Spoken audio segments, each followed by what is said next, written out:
Hello friends, राय education hub में आपका स्वागत है। इस वीडियो में बीएड फोर्थ सेमेस्टर के paper 1 gender, school and society से एक important question, what do you mean by the term gender, अर्थात जेंडर या लिंग से आप क्या समझते हैं, जेंडर या लिंग से क्या आशय है, को एक्सप्लेन करने वाला हूं। वीडियो पसंद आए तो लाइक कर दीजिएगा, शेयर कीजिएगा और मेरे चैनल राय एजुकेशन हब को जरूर सब्सक्राइब कर लीजिएगा। चलिए शुरू करते हैं वीडियो। तो क्वेश्चन आप देख सकते हैं, what do you mean by the term gender, gender से आप क्या समझते हैं। What is the difference between gender and sex, gender और सेक्स के बीच में क्या डिफरेंस है। हालांकि हिंदी में इन दोनों को ही लिंग बोलते हैं, मगर जेंडर और सेक्स में क्या डिफरेंस है और जेंडर क्या होता है ये हमें समझना है। तो आंसर में कह रहे हैं, gender refers to the socially constructed roles, behaviours, expressions and identities that a society considers appropriate for man, women and non binary individuals. अर्थात जेंडर से तात्पर्य सामाजिक रूप से निर्मित ऐसी भूमिकाओं, व्यवहारों, अभिव्यक्तियों और पहचानों से है जो कि एक समाज पुरुषों, महिलाओं और ऐसे व्यक्ति जो ना पुरुष हैं ना महिलाएं हैं उनके लिए उपयुक्त मानता है। आगे कह रहे हैं, unlike biological sex which is based on physical characteristics at birth, gender is learned, varies across cultures and can change over time. ये कह रहे हैं कि जो बायोलॉजिकल सेक्स होता है यानी जैविक लिंग, जो कि जन्म के समय शारीरिक लक्षणों या शारीरिक विशेषताओं के ऊपर आधारित होता है। जैसे कि मतलब जो जननांग होते हैं बच्चे के जन्म के समय, जिस बच्चे के पुरुष वाले जननांग होते हैं या जिस बच्चे के महिलाओं वाले जननांग होते हैं, तो बायोलॉजिकल सेक्स जो कि जन्म के समय पर भौतिक या शारीरिक लक्षणों के ऊपर आधारित होता है। जेंडर वैसा नहीं होता, जेंडर जो है सीखा जाता है, ये समाज के द्वारा निर्मित होता है, जेंडर को सीखा जाता है। वेरीज अक्रॉस कल्चर्स, और ये अलग अलग संस्कृतियों में भिन्न भिन्न होता है। And can change over time, और समय के साथ ये बदल सकता है जेंडर। आगे देखते हैं,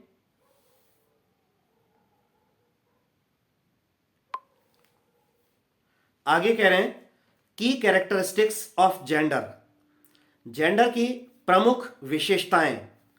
तो इसमें क्या है, सबसे पहले हम देखते हैं, एक तो है सोशली कंस्ट्रक्टेड, मतलब सामाजिक रूप से निर्मित। तो जेंडर जो है वो सामाजिक रूप से निर्मित है। इसमें कहते हैं, society defines what it means to be masculine और फेमिनिन।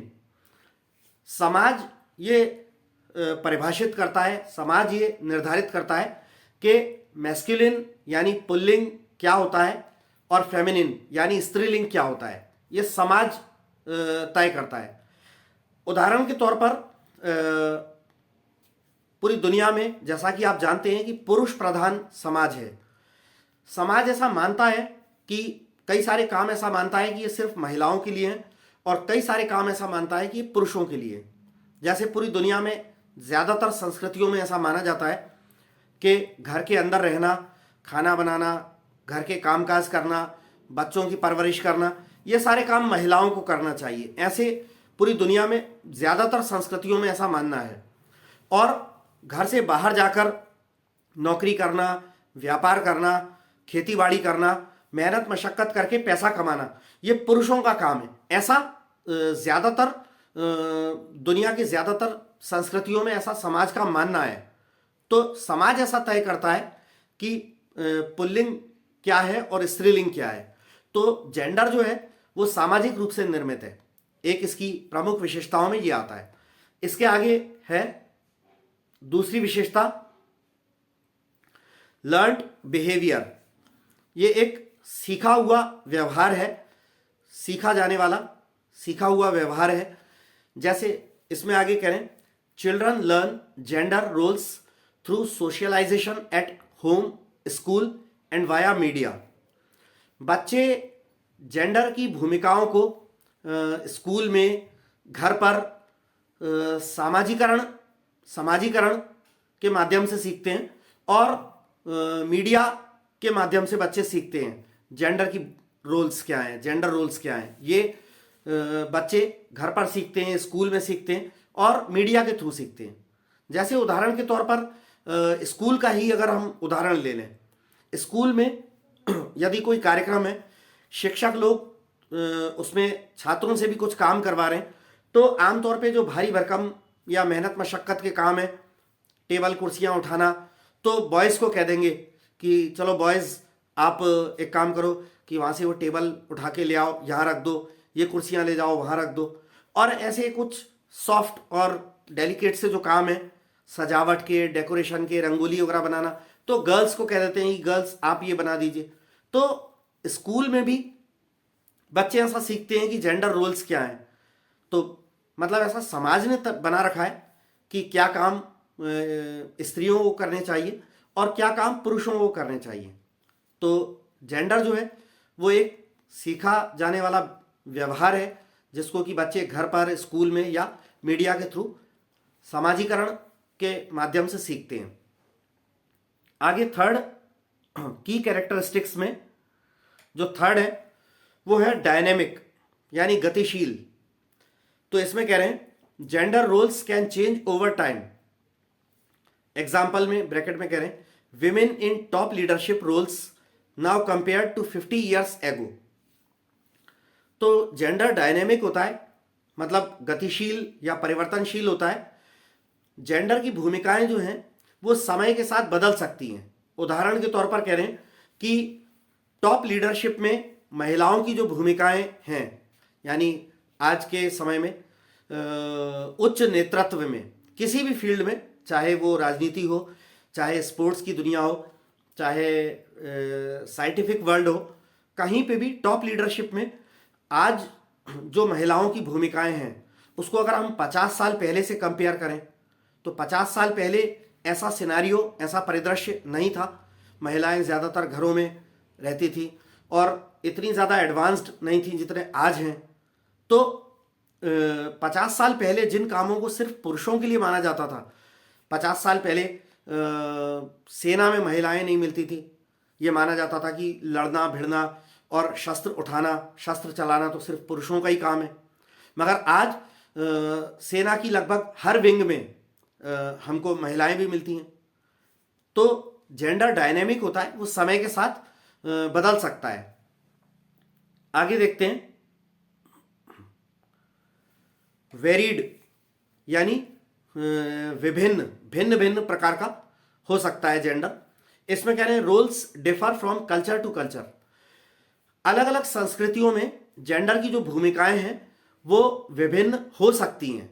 किसी संस्कृति में ऐसा माना जाता है कि सिर्फ पुरुष प्रधान समाज ही है और बहुत सारे काम ऐसे हैं जो सिर्फ पुरुषों को ही करने चाहिए, महिलाओं को सिर्फ घरों में ही रहना चाहिए। लेकिन किसी संस्कृति में ऐसा भी माना जाता है कि महिलाओं को बराबर से पुरुषों के कंधे से कंधा मिलाकर सभी प्रकार के काम करने चाहिए या कर सकती हैं। तो अलग अलग संस्कृतियों में जेंडर की भूमिकाएं जो हैं वो विभिन्न होती हैं। आगे अगला जो टॉपिक आता है वो कह रहे हैं difference between sex and gender. Gender and sex के बीच में क्या डिफरेंस है उसको एक्सप्लेन कर रहे हैं।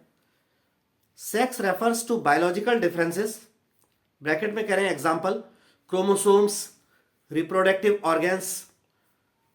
सेक्स वर्ड जो है वो बायोलॉजिकल डिफरेंसेस से तात्पर्य रखता है। मतलब सेक्स वर्ड का तात्पर्य है जैविक जो भिन्नताएं हैं, जैसे कि क्रोमोसोम्स हुए या रिप्रोडक्टिव ऑर्गन्स हुए, जननांग हुए। ये तो सेक्स वर्ड जो है बायोलॉजिकल वर्ड है। इसमें जैसे मान के चलें, एक उदाहरण छोटा सा देता हूं आपको कि किसी बच्चे को, शिशु को जन्म देना है तो ये काम सिर्फ एक फीमेल कर सकती है, तो ये मामला सेक्स का है। लेकिन उस बच्चे की परवरिश भी महिला ही करेगी, उस बच्चे को नहलाएगी भी, खिलाएगी, सुलाएगी भी, गोद में लोरी गा के सुलाएगी भी महिला ही। ये मामला जेंडर का है जो समाज के द्वारा निर्मित है। आगे सेक्स और जेंडर के डिफरेंस में कह रहे हैं इट इज जनरली फिक्स्ड। ये आमतौर पर फिक्स होता है। जेंडर और सेक्स के बीच में डिफरेंस जो है वो फिक्स होता है। मतलब सेक्स जो है वो बायोलॉजिकल टर्म है, जैविक टर्म है, और जेंडर जो है समाज के द्वारा निर्मित टर्म है। आगे कह रहे हैं gender refers to social and cultural roles. Example में कह रहे हैं एक्सपेक्टेड बिहेवियर, क्लोथिंग। जेंडर शब्द जो है वो सामाजिक और सांस्कृतिक भूमिकाओं से तात्पर्य रखता है। उदाहरण के तौर पर अपेक्षित व्यवहार या कपड़े, मतलब ऐसा बहुत सारे समाजों में, बहुत सारी संस्कृतियों में ऐसा मान लिया गया है कि जेंडर में कि स्त्रीलिंग क्या है, पुल्लिंग क्या है। अर्थात कपड़ों का ही उदाहरण ले लें कि ज़्यादातर दुनिया में ज़्यादातर आप देखते होंगे कि पैंट शर्ट पुरुष पहनते हैं और महिलाओं वाले अलग अलग परिधान जो हैं वो पहनती हैं। हालांकि अब बदलते समय के हिसाब से महिलाएं भी जो है जीन्स, टॉप, पैंट शर्ट पहनती हैं, लेकिन बहुत सारी संस्कृतियों में आज भी दुनिया में ऐसा ही है। हमारे भारत में ही देख लें, खास तौर पे अगर गांव देहात में या पिछड़ी मानसिकता के लोगों में अगर देख लें तो उनमें मानना है कि पैंट शर्ट सिर्फ पुरुषों को ही पहनना चाहिए और साड़ी सिर्फ महिलाएं ही पहनती हैं, मतलब महिलाओं को सिर्फ साड़ी ही पहनना चाहिए। तो ये मामला जेंडर का है। ठीक, एक बच्चे को अपने गर्भ से जन्म देना ये मामला सेक्स का है, और उस बच्चे को लोरी गा के सुलाना ये मामला जेंडर का है, जो कि समाज ने तय कर रखा है या संस्कृति ने तय कर रखा है कि बच्चे को लोरी गाकर भी उसकी माँ ही सुलाएगी, जबकि ये काम, बच्चे को सुलाने का काम पुरुष भी कर सकता है, लेकिन ऐसा माना जाता है कि ये काम महिला को करना चाहिए। तो ये मामला जेंडर का है। आगे कह रहे हैं it is learned and can be changed. Gender जो है वो सीखा जाता है और इसे बदला भी जा सकता है। एग्जाम्पल में कह रहे हैं वही एग्जाम्पल जो मैंने आपको बताया वो यहां भी लिखा है। A woman gives birth, bracket में लिखा है सेक्स। उदाहरण में एक महिला बच्चे को जन्म देती है, ये मामला सेक्स का है। A woman is expected to be the primary nurturer, gender. और एक महिला को ऐसा माना जाता है कि वो प्राथमिक जो है पोषण करता है, यानी बच्चे को पालने पोसने वाली प्राथमिक व्यक्ति महिला ही होती है। ये मामला जेंडर का है। जबकि बच्चे के लालन पालन में ये काम उसका पिता, घर का कोई पुरुष भी कर सकता है। तो बच्चे को जन्म देना ये मामला सेक्स का है, और बच्चे की प्राथमिक पालन पोषण करना ये काम महिला ही करेगी, ऐसा मानना, ये मानना जेंडर का है। तो फ्रेंड्स, यहां पर आकर ये वीडियो खत्म हुआ। आई थिंक और एंड आई होप कि आपको ये समझ में आया होगा कि जेंडर क्या है और जेंडर और सेक्स के बीच में डिफरेंस क्या है। तो अगले वीडियो में आपसे एक दूसरे टॉपिक के साथ मिलूंगा। तब तक के लिए मैं विदा लेना चाहूँगा। मेरे यूट्यूब चैनल राय एजुकेशन हब को जरूर सब्सक्राइब कर लीजिए, ऐसे ही महत्वपूर्ण वीडियोस की नोटिफिकेशंस सही टाइम पर पाने के लिए। धन्यवाद।